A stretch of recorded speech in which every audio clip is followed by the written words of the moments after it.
Folks, welcome to episode 29 of Everything Pro Wrestling. Everything Pro Wrestling is a show by the fans for the fans. With me tonight, one of my very favorite guests, Casey Briggs in the house. Casey, say what's up. What's up, people? How you doing? Good to be here. Folks, before I forget, please make sure to leave a like, comment, and subscribe to the video. We're close to 50 subscribers. Let's see if we can get that number up for me just a little bit.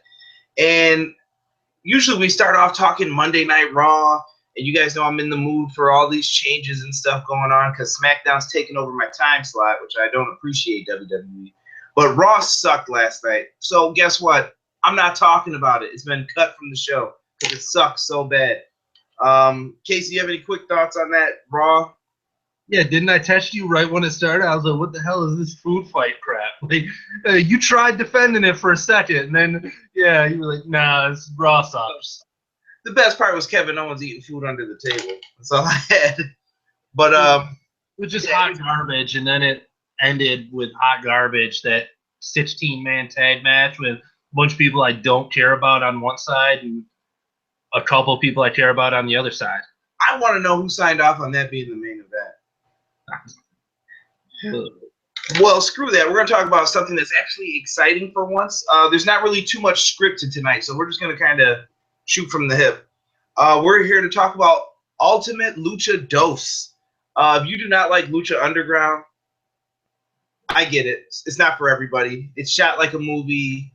Some people don't like it, and they don't understand the whole part of you see a scene and the announcers don't even bring up the scene because the announcers don't know what just happened. That's only for our eyes to see. They only see what's happening in the ring.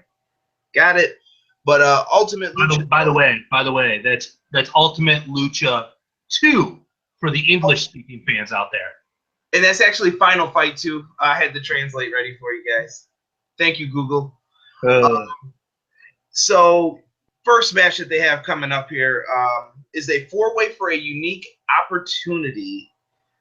You have Cage versus Texano versus Son of Havoc versus the Mac, and also if I butcher some of these names, please forgive me. I never took Spanish, I took French. All right, so you got those four competitors competing for a prize. No offense, this reminds me of the Family Guy kind of thing of you guys can have $10,000 or you could have the mystery box. What could be in the mystery box? There could be $10,000 in the mystery box. Like, you never take that. So these guys are in for a unique opportunity. I'd be like, well, what the hell is it? Like, it could be a new car. It could be you're going to wash my car. Like, you don't know what they're going to end up having to do. Casey, who do you like in this match? I mean, I know you weren't a big Willie Mack fan of him using the stunner, which I still don't understand why he does that. But I like Cage. He's grown on me. I wasn't the biggest fan of his when I first started watching Lucha, but yeah, he's grown on me. He's my pick. I'm gonna go with him. He's gonna be wearing he's gonna win the prize wearing a chicken suit and advertising Lucha Underground Season 3. I think Cage also wins. My reason is that I think they feel a lot of my logic behind these are for other reasons, probably outside of logical storytelling booking, and it's more so behind the scenes stuff. Cage needs to be kept happy because he looks like a guy WWE would snatch right back up, even though he's juiced to the gills, we'll say, and he used to be a cruiserweight when he was in Florida Championship Wrestling. Just throwing it out there. But I think that's probably the best move, so I'm going to go with that with you. I won't swear on this one. This match I have labeled as the baddest woman. We'll call it Ivelisse versus Taya. And I feel like Taya took the role of what Melina was supposed to be until she made some executives mad, I guess, involving the show by being a diva, we'll say. Who do you like in this match? I'm such a fan of Ivelisse, man. Like, I've been a fan of Ivelisse for you know, I never stopped watching her from when I was introduced to her. On Tough Enough. Tough Enough, thank you. Escaping me. But so I'm gonna go with Ivelisse, even though I like both of them actually, character wise. I like both of them. And they're both talented girls, so I'm excited for this match. which is good to be excited for women's wrestling. Lucha Ty, Underground is good at that. Ty is actually, she probably was in the same school with Tyler Breeze and the rest of them with Lance Storm. She's very talented. Very, for a chick who's Diesel, she's very pretty. Sometimes that usually turns me off. I'm like, she's kind of too muscular. I don't like that. I'm a fan. I'm a fan. Yeah, she's got a lot to offer, and I think she's got the Melina-esque to her that fits Johnny Mundo, we'll call him for the purposes of this, also known as the former John Morrison. It works. I got Ivelisse taking this as well. I see big things for her, and I will get to that in another match as to what I think is going to happen with her. All right. El Dragon Azteca Jr. versus Black Lotus, who's making his debut. This is a tough one to say. I don't think a guy making his debut is going to lose in Black Lotus, but El Dragon Azteca has been known to associate with Rey Mysterio and Prince Puma before when they were the six-man tag team. And I think he's a great wrestler. Casey, who do you got taking this one? Kind of like what you just mentioned, I'm going with Lotus. Making his debut, I think it's gonna be big for him. Take out Azteca in his debut for the company on their final, their final blowout for the season. So I think it'll be huge for him and launch him into big things for season 3. Now with what was I gonna say? El Dragon Azteca here. I feel like there's a heel turn coming with him. He's been kind of funny acting about his whole family and the tribe and everything else that's been going on. So I will be very interested in seeing who picks up the victory here. But I can see a heel turn or a big push after this. Like, he needs to be pushed because I think he's done a lot of quality work and he's getting forgotten about in the shuffle with a lot of other guys. Next match is a death match with King Cuerno versus Mil Muertes with Katrina. First, I have to shout out Katrina because Twitter, definitely a very cool chick, and she's messaged me a couple times just from things that I've said about the show. She's very cool, seems real personable. WWE, you should have never let her go. I don't know what happened there. Definitely a great character, and I could definitely see her getting into movie roles as well. But King Cuerno versus Mil Muertes, this has been building for the whole season, this feud between them and even Phoenix being sprinkled in a little bit. Mil was the champion, now he's not. Casey, let me ask you, what do you think of Mil Muertes as a character? If you don't know, he's Judas Macias from TNA. I love Mil Muertes. Why? Why does it do that? No, I just said that because you pronounced it much better than I ever would. Hey man, I took French too, so I don't know. But dude, and it just goes to show you what can be done when you have good writing behind someone, as opposed to his run there in TNA, as you just mentioned. So yes. Dude's the man. He's gonna take this one. Mil Muertes all the way. Yeah, no offense to King Cuerno. Screw that guy. Like, I don't know. I just feel like that in every match. Like, there could be a triple threat, and I'm just like, don't let him win, please. I'm like, anyone but him. I'm like, Mil Muertes, you could let Ivelisse win the match. I don't care, just not him. But I think he gets his comeuppance here for sabotaging both of them and sending them away to the death when he put them in the casket and everything else. So I could definitely see something big with this. And I also see Katrina versus Ivelisse. This is the beautiful part about this. Shout outs to Krista Joseph, who writes the show.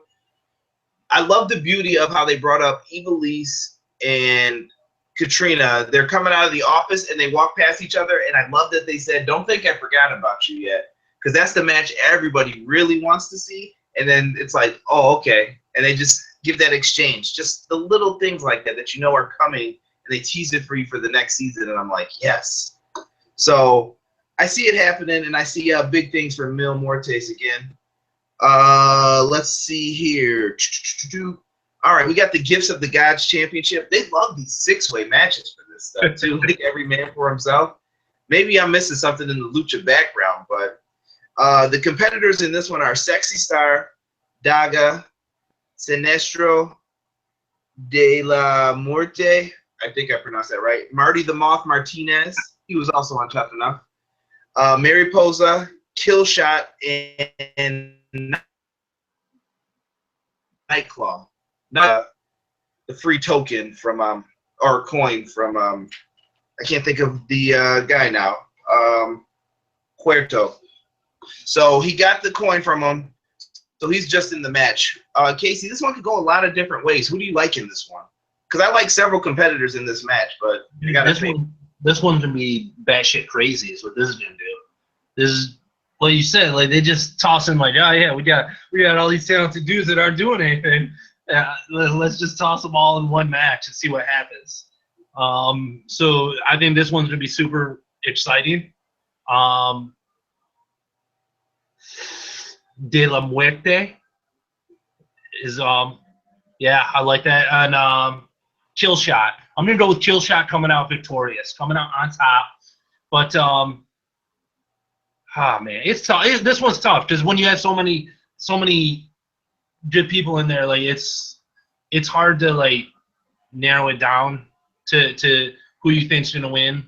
I mean, it's kind of like, you know, in other companies when you have these matches with a shit ton of people in it, like usually in like WWE you can like be like, well, half of them don't stand a damn chance in this match, so we really are only dealing with like these three people.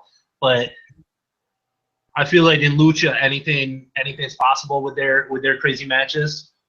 So are you talking about consistent booking that we never see of characters that you try to develop every week? Yes, that's exactly, yeah. Yeah, you're sadly mistaken in WWE. Yeah. So who's your favorite? Who's I going with? I was going with. Yeah, who do you think? I'm going with Killshot to come out on top. That's your final answer? Final answer, Killshot. I felt like you might be rolling with Marty the Moth a little bit, which I'm enjoying their storyline. Marty the Moth. Wait, let me just bring this up. Marty the Moth. What a douchebag on the last episode of Lucha Underground. The dude he's basically forced the team with Killshot and gives him back his dog tags. So they win the match or whatever, which surprises everyone. And Marty the Moth takes the dog tags again. I'm like, what a douchebag. Like, yeah, thanks for getting us the win. I'm out of here. Yeah, why do you think I would go with Marty the Moth?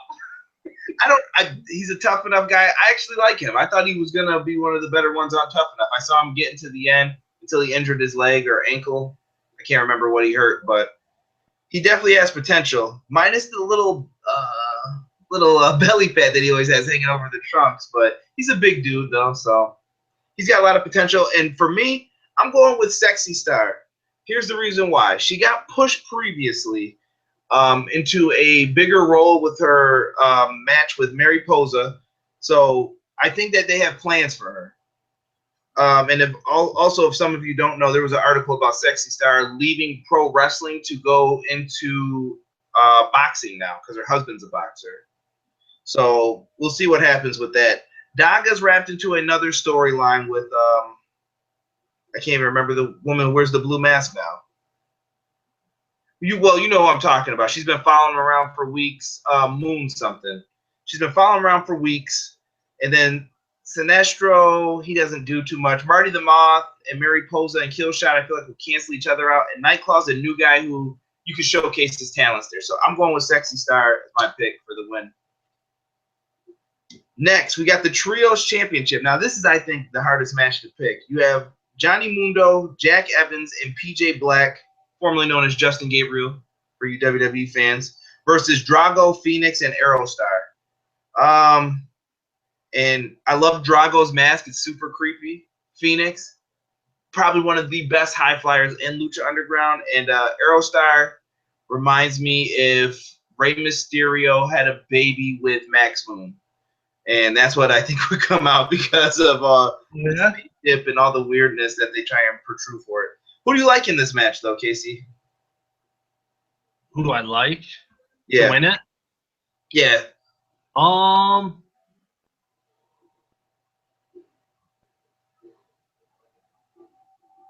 Justin Gabriel. You're going with the heels? Yep.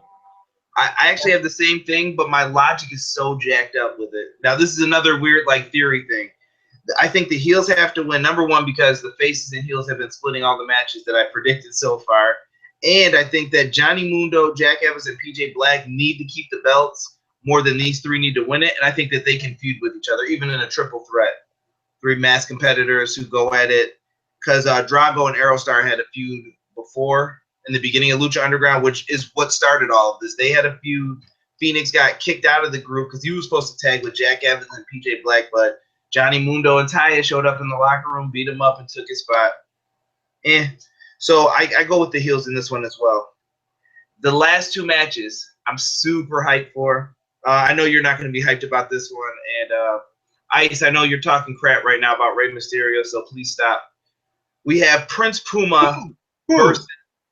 No, Ice always talks so much trash about Rey Mysterio that I hate it, and I always got to defend Rey. Prince Puma versus Rey Mysterio in what did you call the match before we started? It's being hyped as a dream match, and I said I don't know about that. Well, here's the problem. We'll talk Rey Mysterio real quick. When I think Rey Mysterio, I think of Rey Mysterio being the most unique thing I ever saw in WCW. Jumping off the ropes, doing the crazy stuff. He's part of the reason I love the Cruiserweight division with Jericho and Juventud, Billy Kidman, and the rest of them. Dean Malenko. Wasn't Dean Malenko? Dean Malenko was one of them. He was definitely awesome, just boring personality. Rey Mysterio was just crazy. Like, I felt no one else could do the stuff that guy was doing. Flipping off the ropes. I never saw stuff like that. I didn't watch ECW too much when I first saw Rey. First time I saw Rey was in WCW. Yeah. And Prince Puma, I feel, is doing things that I've never seen people do before. Casey, what are your thoughts on Rey Mysterio before you give your prediction? I want to know what you honestly think of the guy. What I think of Rey Mysterio, I love Rey Mysterio. I got nothing but respect for the guy. I do think that they asked you to WWE during his run in WWE. I was asked to. I know with in the world of pro wrestling, you're supposed to, like, just going into it, you have to suspend belief to a certain degree. But there were certain things with Rey in his title wins that, like, they were making you really suspend belief. Like, this little shrimp is taking out, guys like Batista. And didn't he beat Big Show? Once. You know what I mean? Like, it's so, like, mad respect for the dude. He's super talented, and he really not trying to be disrespectful to the Lucha Libre art form and stuff, but, like, I feel like Rey Mysterio really did put it on the map, like, by bringing it to WWE, and so props to him for that.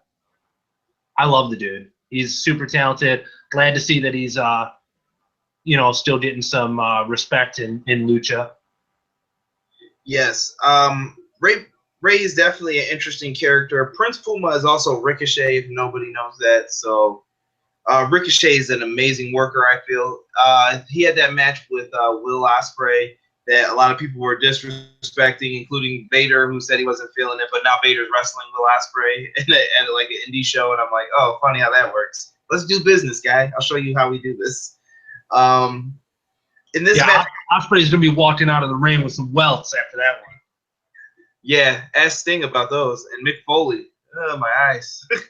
But I got Prince Puma taking the win. I see this as a passing the torch kind of match where Rey's like, yeah, he's the man now, raising his hand. He's the new me. Cheer him. And I think Ricochet's put in a lot of great work for them, and I think this will elevate him back to the world title scene that it seems like he's been missing out of it this whole year. So I think he's overdue to be put back in. I completely agree, especially with all the rampant rumors that Rey might be coming back to WWE now that they're reaching out to, former stars to fill up their roster for the brand split. I really do think that this might be, like you just said, passing of the torch. Like, here you go, kid. You're the next Lucha star here, and then Rey's gonna ride back into SmackDown and do his thing. Yeah, I agree. And I heard rumors of Ricochet not re-signing after next season, possibly, because he'll be done with New Japan and possibly going somewhere else. look for that Triple H follow coming soon, folks. I got that feeling like Samoa Joe, but we'll see what happens. I'd love to see him in WWE. And if he does get signed, he does not go to NXT unless you really need him to, and the roster is stacked that you have nothing to do with him. But other than that, I think that he's your guy to just go right to the main roster as well, like AJ Styles.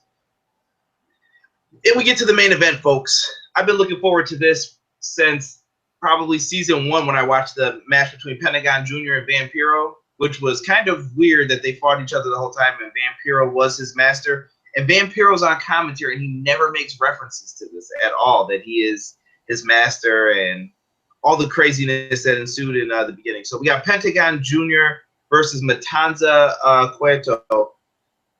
What do you think, Casey, for this match? Who do you got winning this? Because Matanza has not lost a match yet, and he's been unstoppable since I showed you when he won the what was it called? It wasn't a Royal Rumble. They had a different kind of match where he I can. I'm torn on this one, but it kind of depends on like the thoughts you had for season 3. Like you said, if Prince Puma beats Ray, might elevate him back to the title picture, which some people might prefer to see him be the one that topples the monster, myself included. So for this match, my own personal wishes is for how the hell do you say his name? Matanza. Matanza. Yeah. You just call him Matanza. It's for him. It's for him to retain and stay undefeated, ride into season 3 as the unbeaten monster, and Prince Puma topples the beast. I'm gonna go opposite with you on this one for once. Pentagon Jr. I feel needs the victory in this one. He lost to him already, and basically they did.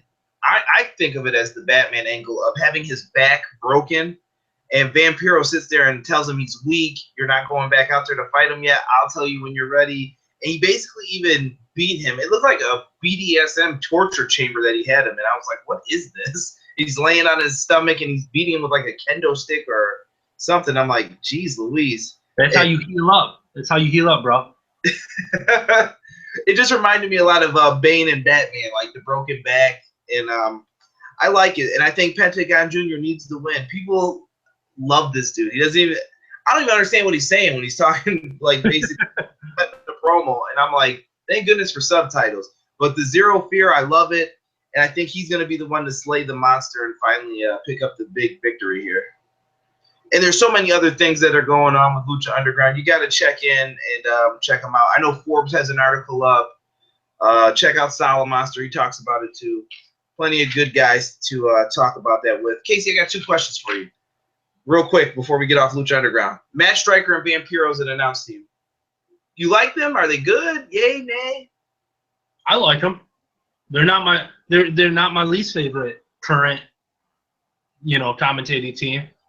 I know some people said they don't like them because of the whole, this guy's going to die in this ring right here. And they go a little overboard with it, but they're announcers. That's what they're supposed to do. Yeah, they're announcers. They're supposed to. I mean, those same people that criticize them for that are the same people that love in their fond childhood memories JR. By God, he's going to kill him. Oh. Like, I mean, JR did the same damn thing. And yet these same people praise JR and they're hating on Stryker and Vampiro. I have no problem with it. They do what they're, especially because the style in which Lucha Underground is presented. It's, all filmed at once in the season, and it's presented in like a season format. Like, to me, it works.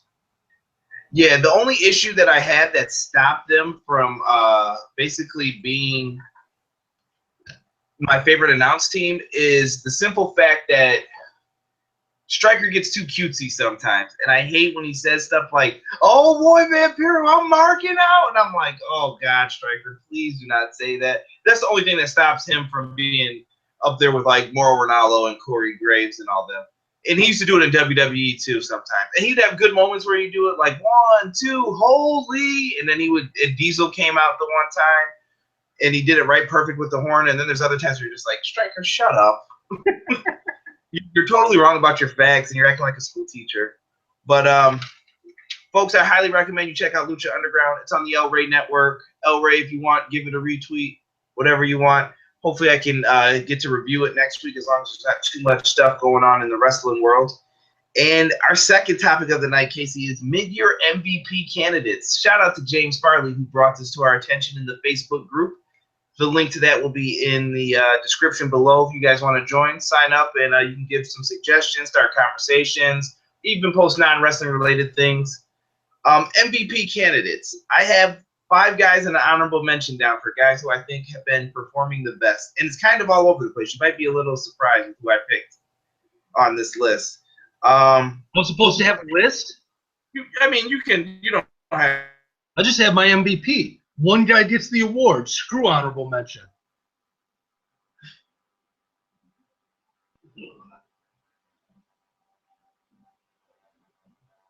All right, I guess I'll go through mine real quick then, since you got. Sorry, you're glitching up here.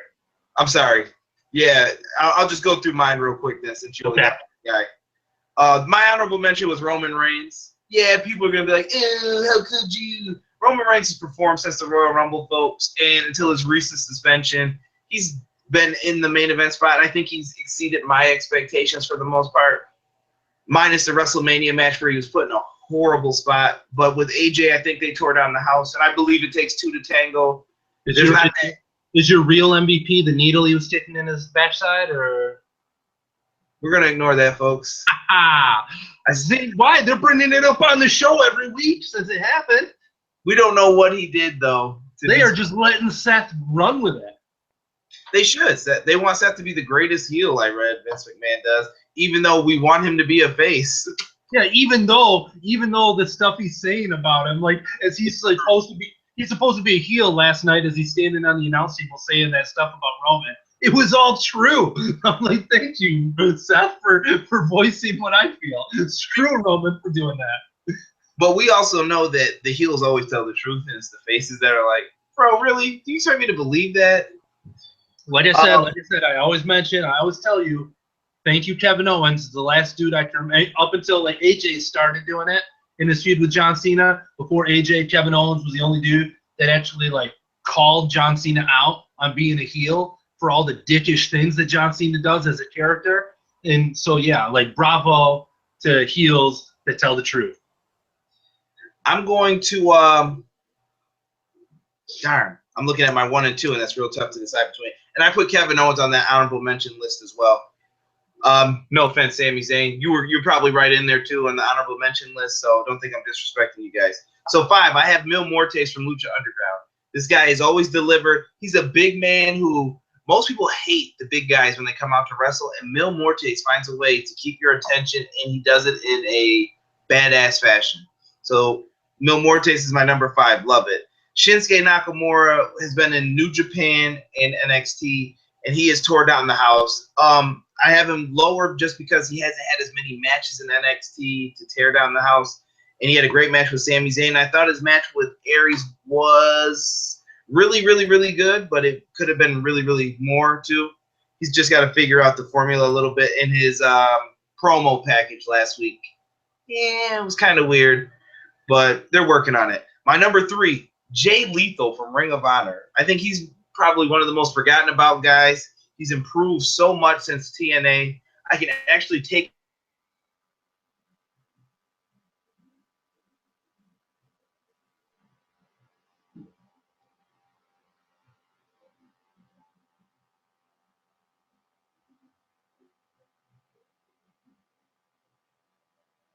Jay Styles has done phenomenal work.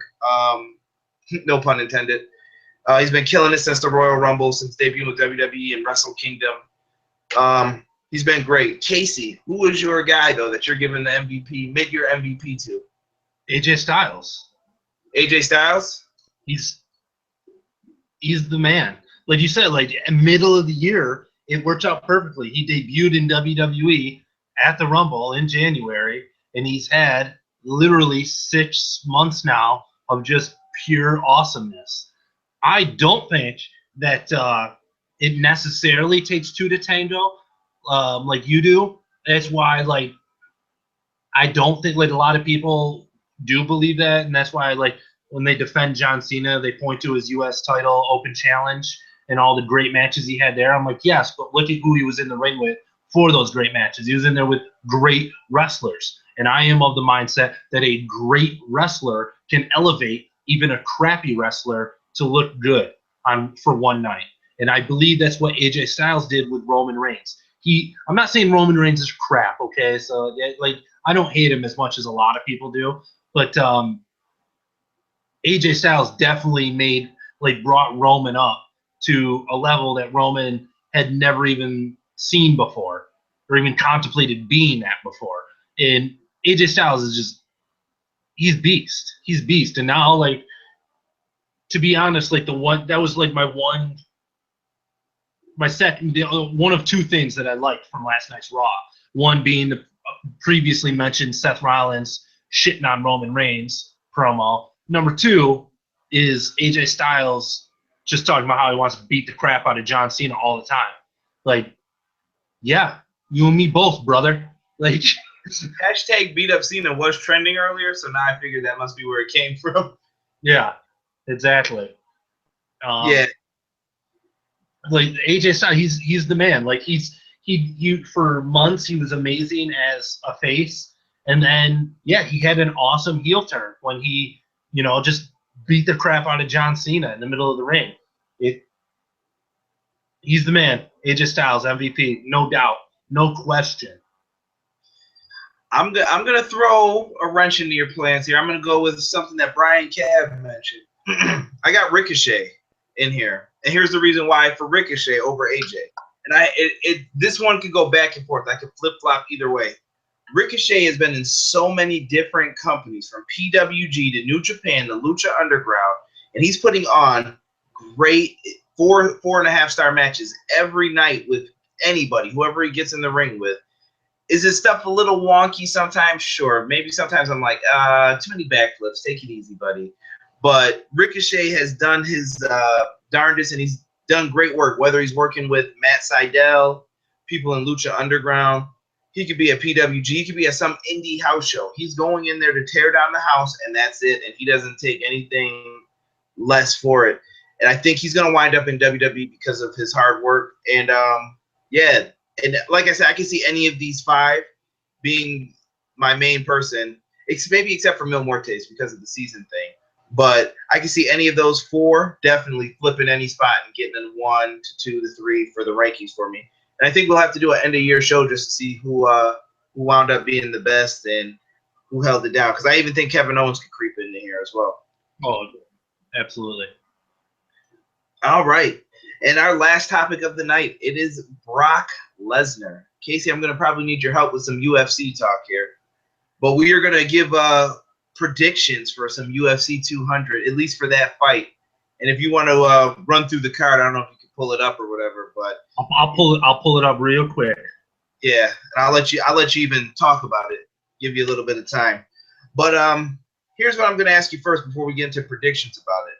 What does a win at UFC 200 mean for Brock Lesnar, and what does a loss mean for him? What does a win mean? Yeah, and I mean as far as how it's going to affect him in WWE.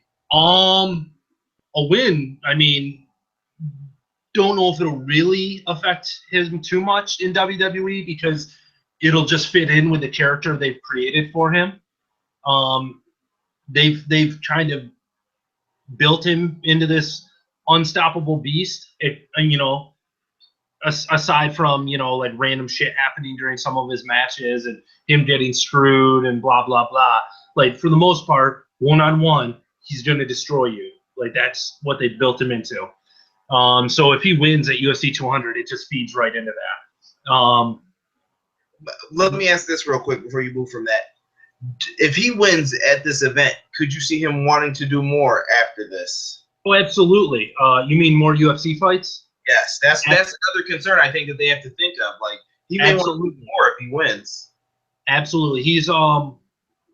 he's always shown that he's had that true inner athlete where, and I'm not saying that professional wrestlers aren't real athletes. They are, but there is something different about going out there and performing in a predetermined event as opposed to a real sporting event. And Brock Lesnar has shown that he does have that competitive edge in him. So if he is to go out there and win Saturday night, I definitely could see it fanning the flames of competition inside of him, for sure. All right, and I'm sorry I cut you off before. And a loss, is this going to kill his credibility, basically? I don't think a loss will kill his credibility. I think most people expect him to lose. I mean, this is a guy who hasn't fought since, fact check me, I want to say 2011, 2012, somewhere in that area. He hasn't fought since. And, I mean, Mark Hunt is a professional fighter. He's been fighting, you know, he's had several fights throughout all the time that Brock Lesnar hasn't fought. So I feel like most people expect Brock Lesnar to lose just for that sheer fact. So I don't know if a loss truly will kill his credibility. I mean, it won't look good. They'll have to. Hopefully, they're already coming up with a way to write it in. Like for there to be a chink in the armor. I mean, let Paul Heyman go out there and talk for 5 minutes, and I'm sure he'll make me forget all about the fact that Brock Lesnar just lost in a UFC fight. Like Paul Heyman's magic. So, but hopefully they come up with a decent way to run the story. But no, I don't think a loss will necessarily kill his credibility. Like I said, most people expect him to lose.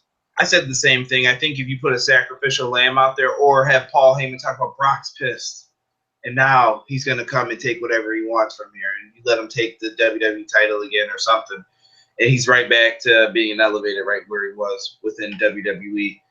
All right. Did you get that UFC 200 card? Well, we can run through it if you want. I'm a casual MMA fan, for the record, folks, so don't.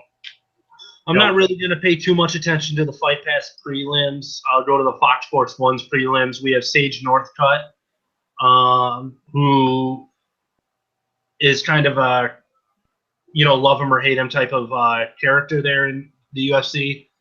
He was discovered by Dana White on his first ever Looking for a Fight, which, if you're not familiar, that's a YouTube / Fight Pass, I think, series that Dana White does, where he travels around the country looking for up-and-coming fighters. Sage Northcutt's this super young dude that he found on the first ever episode. He just had his first career loss. So chink in the armor, but I expect he's fighting this dude named Enrique Marin. I expect Sage Northcutt to win, no problem. Then we have former champ TJ Dillashaw taking on Rafael Usman. I always butcher these Brazilian names. Awesome Cow. Great fight. Like I said, TJ Dillashaw is like he just lost his title to Dominic Cruz, and he's got something to prove. Yeah, and Rafael is no scrub either. Like, he's ranked number 3 in the division. This is going to be don't close your eyes during this fight. I'm going to go with I'm actually going to go with the Brazilian in this one, to be honest with you. I do. Like, I know that TJ Dillashaw, like you just said, says he has something to prove, like marching his way back to hopefully getting his title back. But I think he's going to lose this one before he starts his road to redemption. Rafael is just, he's good. Then you got another former champ in Johnny Hendricks, taking on Kelvin Gastelum, who won. I've lost track of the numbers. He's a former winner of the Ultimate Fighter reality series, and he's really good. But I'm going to give this one to Johnny Hendricks, former champ. If you're not familiar, he's the dude that, I'm just going to be honest with you. I love you, George St. Pierre, but Johnny Hendricks whooped your ass, and he should have been handed that title after that fight in GSP's last UFC fight. Yeah. And, but then he went on to win it, and then he lost it to current champ Robbie Lawler. So this is Johnny Hendricks trying to get back into the title picture. I have him taking Kelvin Gastelum. Is GSP really coming back, or is that like a fake rumor? I don't know. It hasn't been 100% confirmed yet. Signs are pointing to yes. GSP himself was talking about it. I think it's more a matter of figuring out the right price point on UFC's part. And I mean, GSP has said that he wants to come back and fight at middleweight. He wants to fight Michael Bisping, who just won the middleweight championship. Because apparently GSP values his UFC win record. Like, he has the most wins in the UFC, and Bisping is closing in on it. So GSP just wants to come back and move up to middleweight and put a beat down on Michael Bisping and hopefully stop him from catching up to his record. Though I truly think Michael Bisping would win that fight. Size advantage, strength advantage, and as Michael Bisping proved last month when he won the middleweight championship in stunning fashion, he does have knockout power. Y'all were wrong. He had knockout power. You didn't ask any of my friends here? Who predicted Michael Bisping to knock out Luke Rockhold? This guy did. Yeah, that's right. That's right. You never count out the count, okay? I know he can be an asshole, but don't count out the count. And then in the main event of the Fox Sports 1 prelims, you have a women's fight. Kat Zingano, in her first fight back in, it's been like over a year.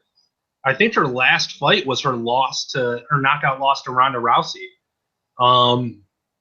So she's finally coming back all these months later. She's fighting Juliana Pena, who was the winner of the Ultimate Fighter, the season where Ronda Rousey coached against Miesha Tate.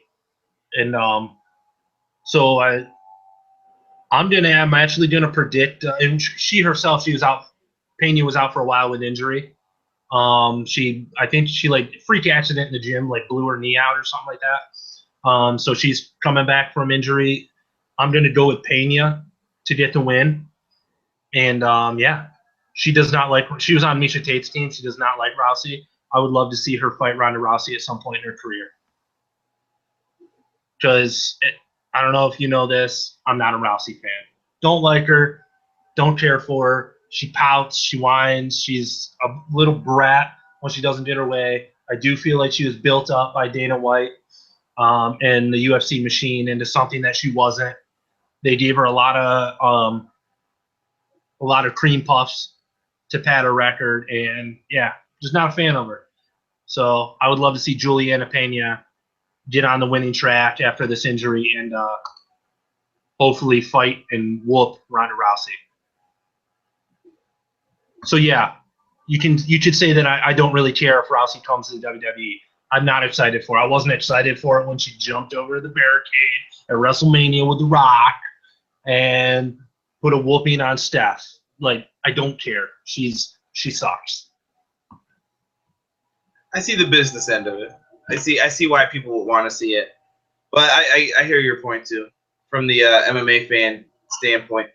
It's just like if John Cena showed up anywhere else, and we're like, oh, that guy's such a tool. But yeah.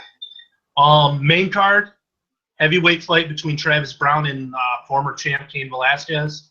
I'm gonna go with this one's tough because they're both tough dudes. I'm actually going to go with Cain Velasquez to win this one. Get back on the winning side of things. He's been kind of in a downward spiral since he lost his heavyweight title. So, he's going to get back into the winning side. Travis Brown's good.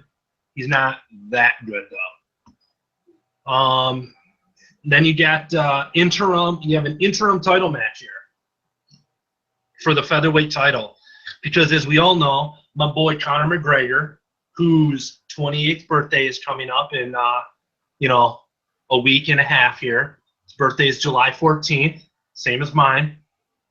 The good old Irishman, the brash Irishman. He's busy doing other things, so he doesn't have time to defend his featherweight title right now. So Jose Aldo versus Frankie Edgar for the interim featherweight title. I am so excited for this. I'm going with my boy, the American Frankie Edgar.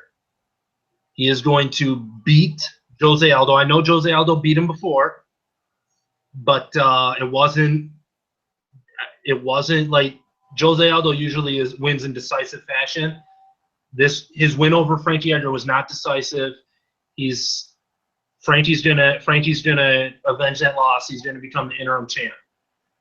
Frankie Edgar is a beast. He's a wrestling machine. I love that dude. And as much as I love Conor McGregor, I will say that there may be that Frankie Edgar might be part of the reason that Conor's not in such a hurry to get back to the featherweight division. Like Conor is not, probably not too excited to step into the cage with Frankie Edgar, who would pick him up and smash him into the ground. And I mean, that's what Frankie does. That takes us to the women's title fight, right? Yes. Miesha Tate versus Amanda Nunes. This one's tough for me. I like Miesha Tate. I do. She impressed the hell out of me with her win over Holly Holm. I could not believe it. I'm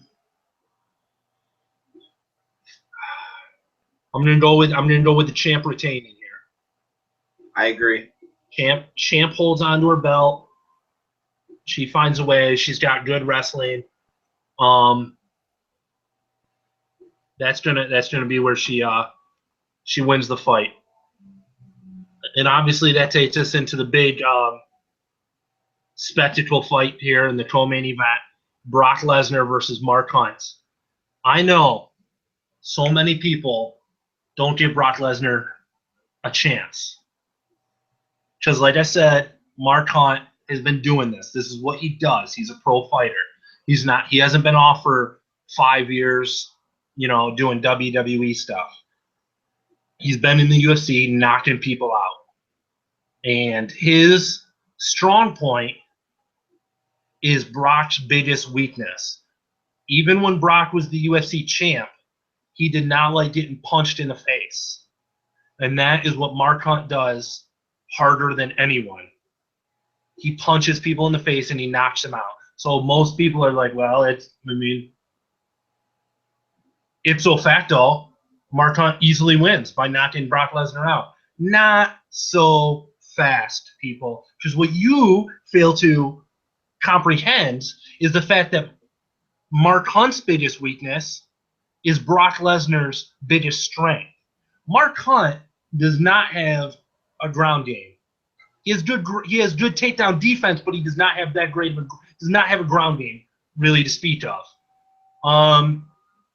So in Brock Lesnar is a freak of nature. He is a Sherman tank sprinting at you as hard as he can and tackling you to the mat. He is 265 pounds of brute force charging at you. And I know that, yes, I'm not saying that it's going to happen. I'm not saying that. Don't misconstrue my words. Because, yes, he has to charge in, and what can happen is he's charging in for the takedown. Pop. Mark Hunt jacks him in the face. Okay, yeah, that's very likely to happen. It probably will happen. But, and I hate to name drop. Actually, I don't. But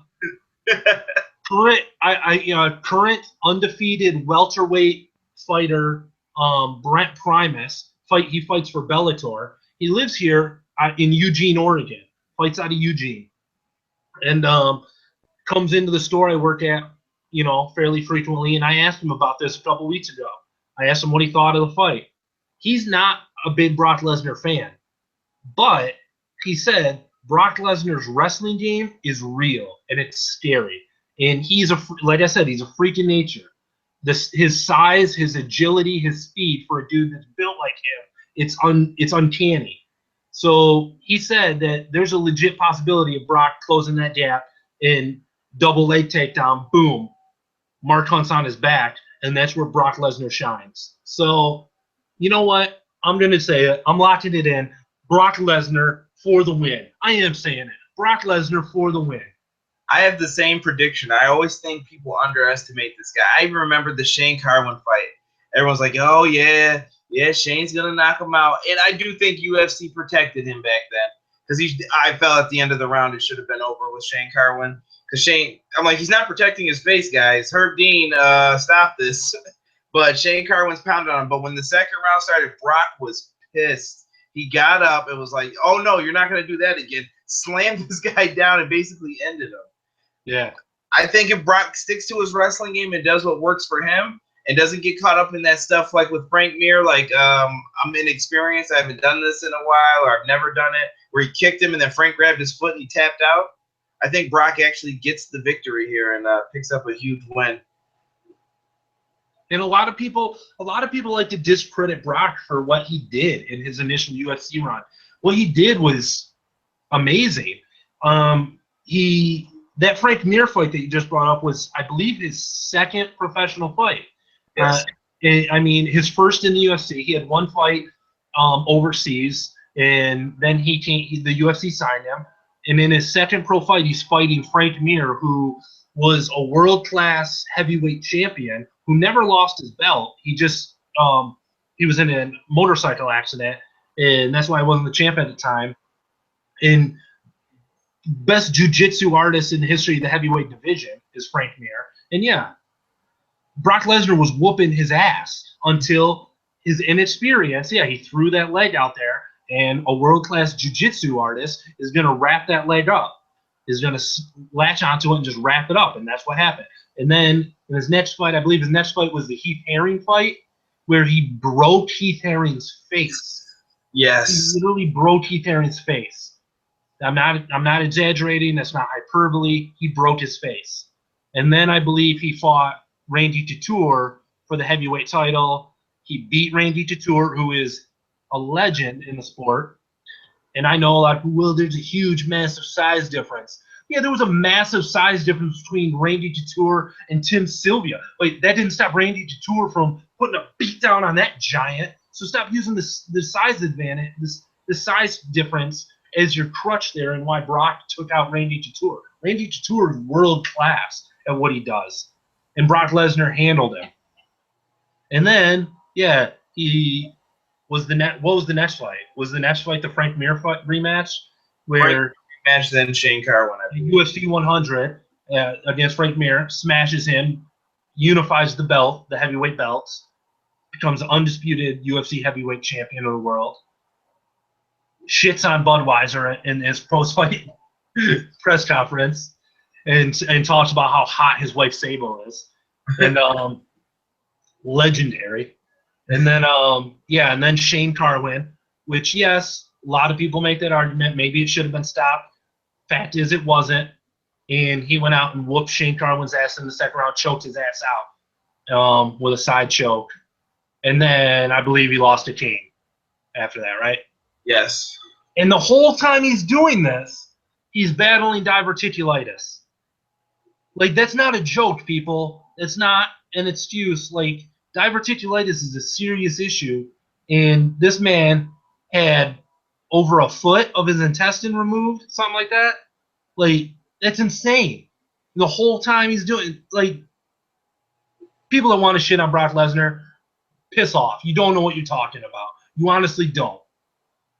The guy's a freak in nature. And this guy was in the WWE, the NFL. He's an NCAA champion. That's why when people get upset about him ending the Undertaker streak, I say the same thing. You can't be mad. This guy is a world-class. There will never be another Brock Lesnar. Ever, ever, ever, ever again. Why do you think Paul Heyman lashed himself onto him like, I'm with this guy.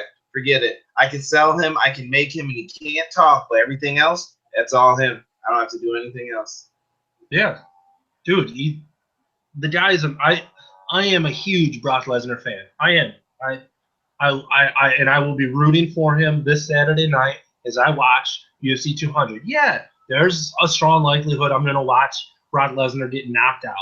And if it happens, I'll shrug and I'll say that's what should have happened. Because Mark Hunt should win this fight. He just should. He's the dude that's been fighting.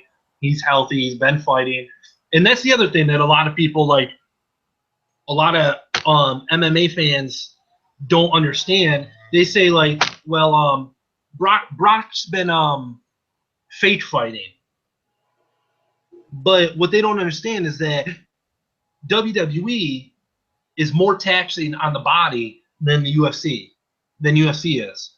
And that's not just me saying that. That's like Kevin Iole, who's a famous MMA and boxing analyst, journalist. He wrote an article about it before, talking about the how taxing the grind of professional wrestling is on someone's body. Whereas MMA fighters, they go in to the gym, they train, they spar, like they work out, like they stay in shape, but they're not crammed on a bus or a plane or whatever for 360 days a year. And I know that Brock isn't nowadays, but he was for the first, that early part of his career, his first WWE run. And still, like, he still is getting slammed on a mat every time he goes out and wrestles. I mean, that's why Brock Lesnar used his star power to make it so he doesn't have to be on that grind all the time. But it's still, like, he's getting slammed on a mat. He's doing crazy shit. Like, WWE is way more taxing on the human body than MMA is. MMA, yes, you fight, you get punched in the face, you get kicked. I get it. That shit really hurts. But that's once every few months. And that's if you're fighting all the time. Like Donald Cerrone or John Jones did it. I think John Jones had, 4 fights in 1 year a couple years ago, which is nuts. That's nuts. That's a lot for a fighter. But for the most part, you're going in the gym, you're working out, you're training, you're sparring. That's what you're doing. That's your job. I'm not saying it's easy. They're real athletes. They train hard, but they're not on the daily grind that a pro wrestler is. Before, since you mentioned John Jones, main event prediction? Main event prediction. John Jones is going to win. He's going to win that title. Thank you. He's same result. I hate John Jones. But to be fair, I don't really like Daniel Cormier. I don't. But I hate John Jones more. So the first time they fought, I was rooting for Cormier to win. But John Jones, he's just too good, man. He's just too good. He's going to get that belt back. And then he's after my boy, Rex Glover Teixeira, John Jones will run into a buzzsaw named Anthony Rumble Johnson, who's going to knock John Jones out. He is going to knock him into next week.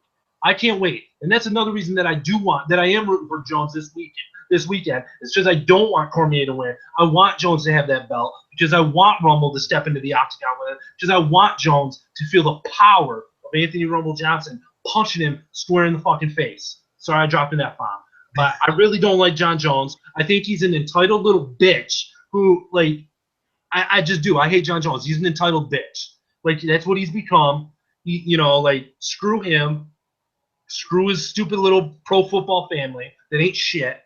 Yeah, Chandler Jones, I'm looking at you. Oh, wow, I'm with the Arizona Cardinals now, so I can be close to my cokehead brother. Whoa. Yeah, I hate the Joneses. Wow, harsh. He told us how he really feels. UFC looks pretty good for 200. I'm loving the show. CM Punk should be not wrestling.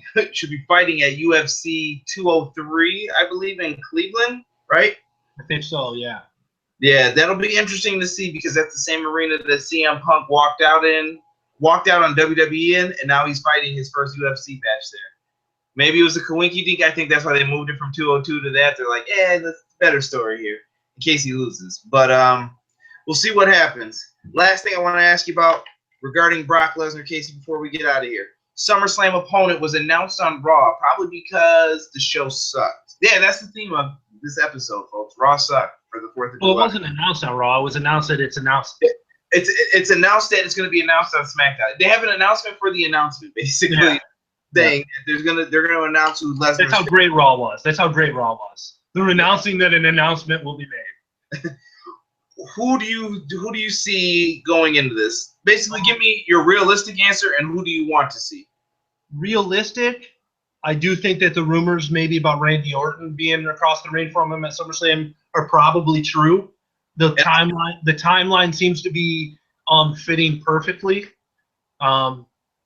It's been mentioned in the rumor mill recently that Randy Orton is about a month away from his in-ring return, and it's been said that he's been seen down at the Performance Center in Orlando working out and getting ready for his in-ring return. He's a huge name. He's been out since December, so it'll probably be a big deal that he's back at SummerSlam. Randy Orton, I'm talking about. So it'll just Orton versus Lesnar are two huge names. So haven't seen it since OVW days either. Yeah, so I do think that it makes sense. That's probably the most realistic. Who would I prefer to see Lesnar wrestle at SummerSlam? Is anyone too general? Anyone else other than Orton or Cena? Is that too general? Too broad? I like Orton. I'll give it up for them for this. Orton's different because I've always wanted to see those two fight, and they kept them apart the whole time, and I never got to see it. I have a list of people I'd like to see Brock fight. Never again John Cena, though. Never. I don't ever want to see that again since he has. Unless we're gonna go for 17 suplexes. Oh. Exactly, and destroy him again like he did at SummerSlam. I got Randy Orton on that list. Bray Wyatt. I've put Kevin Owens, Cesaro, Sheamus even. I think Sheamus and him would have a good match. I have a weird feeling like it'd just be Sheamus would hit him too hard, and then Brock's gonna let him know what's gonna happen to him. Basically, I think he ends up getting bruised up a little bit, but Sheamus can take it. And Kurt Angle, Kurt Angle's I have him down here as like the person who I'd love to see him fight, but that's a long shot, and I don't think that's gonna happen at all. I'm with you. I say that it's either gonna be Randy Orton or Bray Wyatt. Bray Wyatt, I would love to see. I would keep it away though. If you're trying to keep him strong, you know what? Don't even bring it up right now. You can go back to it later. It's not the time. Yeah, my only problem with that is if he does lose this Saturday, he's coming off of a loss. I think Bray needs a few big wins to really keep pushing him forward. So I'd be a little nervous about that. Like coming off of a UFC loss, are they going to have their prized possession lose at SummerSlam as well?